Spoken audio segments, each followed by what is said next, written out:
तानि सर्वाणि संयम्य युक्त आसीत मत्परः वशे हि यस्येन्द्रियाणि तस्य प्रज्ञा प्रतिष्ठिता। যিনি তার ইন্দ্রিয়গুলিকে সম্পূর্ণরূপে সংযত করে আমার প্রতি উত্তমা ভক্তিপরায়ণ হয়ে তার ইন্দ্রিয়গুলিকে সম্পূর্ণরূপে বশীভূত করেছেন, তিনি স্থিতপ্রজ্ঞ। ভক্তিযোগী যে শ্রেষ্ঠ যোগ তা এখানে স্পষ্টভাবে ব্যাখ্যা করা হয়েছে।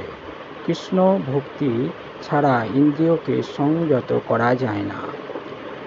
ইতিপূর্বেই উল্লেখ করা হয়েছে, মহা তেজস্বী দুর্বাসা মুনি অকারণে মহারাজ অম্বরীশের প্রতি ক্রুদ্ধ হয়ে তার ইন্দ্রিয় সংযম হারিয়ে ফেলেছিলেন।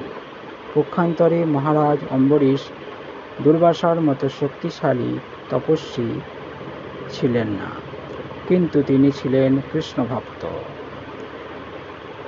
মহারাজ অম্বরীশ তার মনকে শ্রীকৃষ্ণের চরণাবৃন্দে ধ্যানে, তার বাণী দিয়ে বৈকুণ্ঠের গুণ বর্ণনা, তার হাত দিয়ে তিনি ভগবানের মন্দির মার্জনে, তার কান দিয়ে ভগবানের লীলা শ্রবণ, তার চোখ দিয়ে ভগবানের সচ্চিদানন্দময় রূপ দর্শন, তার দেহ দিয়ে ভক্ত দেহ স্পর্শনে, তার নাক দিয়ে ভগবানের শ্রীচরণে অর্পিত ফুলের ঘ্রাণ গ্রহণে, তার জিভ দিয়ে ভগবানকে অর্পিত তুলসীর স্বাদ আস্বাদনে, তার পদোদয় দ্বারা যেখানে ভগবানের মন্দির বিরাজমান সেই সব তীর্থস্থানে ভ্রমণে, তার মস্তক দিয়ে ভগবানের প্রণতি নিবেদন এবং তার কামনা দিয়ে ভগবানের কামনা সম্পাদনে নিয়োজিত করেছিলেন। এই সমস্ত গুণাবলী তাকে ভগবানের মৎপর ভক্ত করে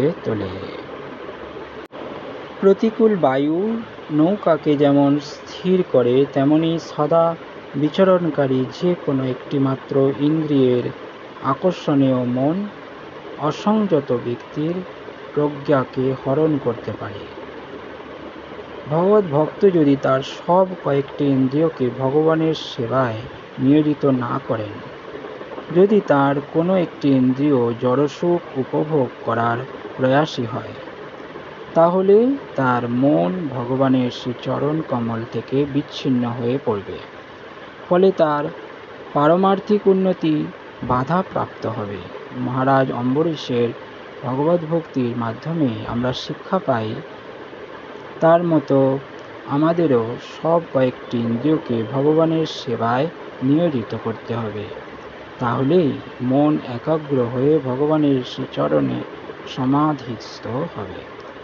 কেননা সেটাই হচ্ছে মনকে নিয়ন্ত্রণ করার যথার্থ কৌশল। হরে কৃষ্ণ। শ্রীল প্রভুপাদ কি জয়। অনন্ত কোটি গৌর ভক্তবৃন্দ কি জয়। নিতাই গৌর প্রেমানন্দে। হরি হরি হরি হরি বল। হরি বল।